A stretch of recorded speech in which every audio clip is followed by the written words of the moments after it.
वो alloy wheel है। Alloy wheel का जो टूट कर जो हाल हो रखे हैं, तो सोचिएगा कितनी जबरदस्त है, कितनी जोरदार ये टक्कर होने वाली हुई होगी। ये देखिएगा यहाँ पे SRS एयरबैग जरूर लिखे हैं, मगर एक भी एयरबैग यहाँ पे नहीं खुला है। ऑटोमेटिक ये गाड़ी है। पूरा ये जो देखेंगे आप रेडिएटर, ये पूरा खत्म हो चुका है, आगे का बम्पर खत्म हो चुका है, हेडलाइट कुछ भी नहीं है।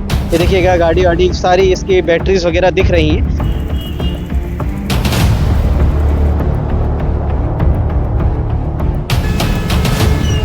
देखिएगा एक गाड़ी यहाँ पर जरूर है, अमेज है, और वहाँ पे 16/1/2025 1 साल पुरानी गाड़ी का है जो स्थिति अभी देखने को आपको मिल रही होगी।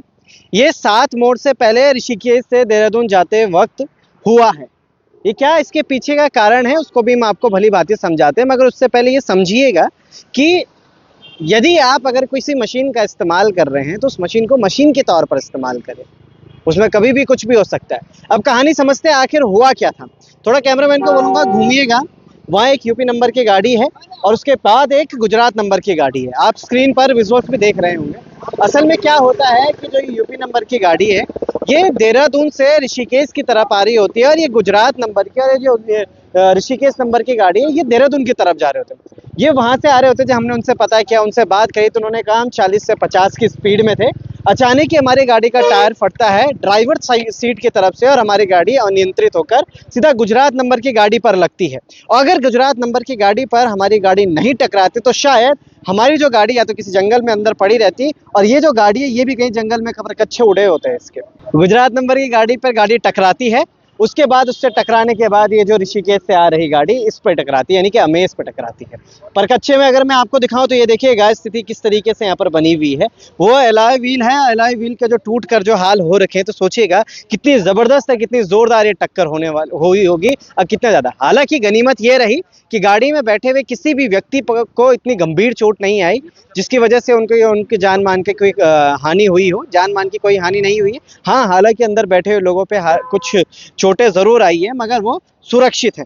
अब ये स्थितियां ये जरूर दिखाती हैं, कुछ लोग कहेंगे कि ओवर स्पीड के ना करिए, कुछ लोग कहेंगे कि लंबा हाईवे सीधा हाईवे इस लोगों ने स्पीड बढ़ा दी होगी इस वजह से। जरूरी नहीं है ऐसा भी हो। कभी कभी कुछ दुर्घटनाएं जो गाड़ी है उसके टेक्निकल फॉल्ट की वजह से भी हो जाती है, जैसे कि इस गाड़ी का टायर फट गया था और इस वजह से ये गाड़ी पलटकर इस तरफ आ गई है। हालांकि अभी कुछ मेरे साथ परिजन भी हैं गाड़ी के इनके, और अगर थोड़ा सा गाड़ी को मैं और करीब से दिखाऊं तो गाड़ी की स्थिति देखिएगा। पूरा ये जो देखेंगे आप रेडिएटर, ये पूरा खत्म हो चुका है, आगे का बम्पर खत्म हो चुका है, हेडलाइट कुछ भी नहीं है। ये देखिएगा गाड़ी वाड़ी सारी इसकी बैटरीज वगैरह दिख रही हैं।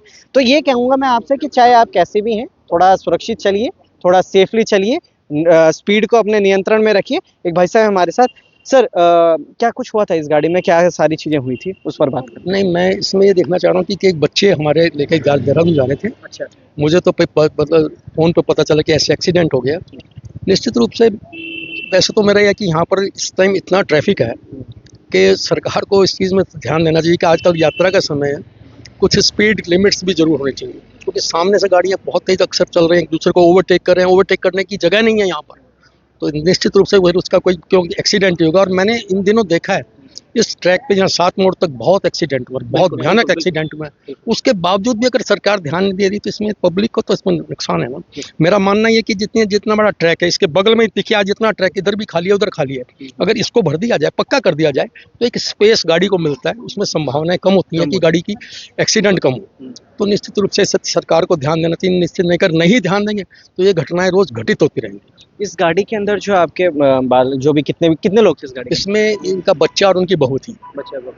तो उनको कोई चोट लगी है इसमें? नहीं, वो बहुत सुरक्षित हैं, लेकिन इसके वो नहीं खुले। हाँ, सबसे बड़ी बात है, मैं आज आपको जो मेन बात करना चाह रहा हूँ, ये गाड़ी अमेज नई गाड़ी है और इस गाड़ी में बच्चों ने अपनी बेल्ट भी लगा रखी, उसके बावजूद इसके वो नहीं खुले, एयरबैग नहीं खुले हैं। ये इस कंपनी की बहुत बड़ी कमी है, जिसका कि मैं उनसे जिक्र करूंगा कि अगर कोई स्मैश बहुत तगड़ा होता तो बहुत ज्यादा चोट होती है। तो गाड़ी स्लो थी, वो गाड़ी तेजी में रही, इसलिए बच्चे बच गए। और है ना, तो ये सुरक्षित होने, ये मतलब अमेज को, इनको होंडा वालों को सोचना चाहिए कि इसके एयरबैग क्यों नहीं खोले। देखिएगा ये एक टेक्निक। बहुत बहुत धन्यवाद जुड़े रहने के लिए सर। मैं थोड़ा सा आगे लेके जाऊंगा, कैमरामैन को बोलूंगा साथ में आइएगा। ये देखिएगा यहाँ पे SRS एयर बैग जरूर लिखे हैं, मगर एक भी एयर बैग यहाँ पे नहीं खुला है। ऑटोमेटिक ये गाड़ी है, ना यहाँ से खुला है और ना ही उधर की तरफ से कोई एयर बैग खुला है। शायद इधर की तरफ भी कोई एयर बैग जरूर होगा, जिसको ऐसे अगर इतनी भयानक टक्कर पर भी अगर ये एयर बैग नहीं खुले हैं तो अमेज आपको होंडा इस पर ध्यान देना चाहिए, क्योंकि ये टेक्निकल इशू है। क्योंकि 1 साल पुरानी गाड़ी है, ऐसा होता है कि 2 4 5 साल 10 साल 15 साल पुरानी गाड़ी थी तब उसकी गाड़ी के एयरबैग्स नहीं खुले। मगर ये देखिएगा नंबर यहाँ पर रजिस्टर्ड है, नंबर पे अगर हम देखेंगे 16/1/2025 में ये गाड़ी यहाँ पर रजिस्टर्ड हुई होगी। तो ये ना तो एयरबैग्स खुलते हैं, और सोचिएगा अगर ये भी बहुत तेज होते तो कितना यहाँ पे जबरदस्त एक एक्सीडेंट, एक दुर्घटना हो सकती थी। हालांकि आप अपने आप को सुरक्षित रखिए, धीरे धीरे चलिए, और जितना हो सकता है उतना ज़्यादा आप चारों तरफ देखकर अपनी गाड़ी को सुरक्षित ढंग से चलाएं। ये जो टेक्निकल जो दिक्कत आई थी, टायर नहीं पड़ता तो शायद ये भी देहरादून में होते, और वो लोग भी जो ऋषिकेश की तरफ आ रहे थे वो भी ऋषिकेश में कहीं बैठ कर किसी होटल में खाना जरूर खा रहे होते। मगर बने रहेगा लोकार्पण के साथ, क्या इन सारी चीज़ों पर होते। सड़क में चलिएगा तो बहुत धीरे से, बहुत संभल कर चले। जय हिंद, जय भारत, जय उत्तराखंड।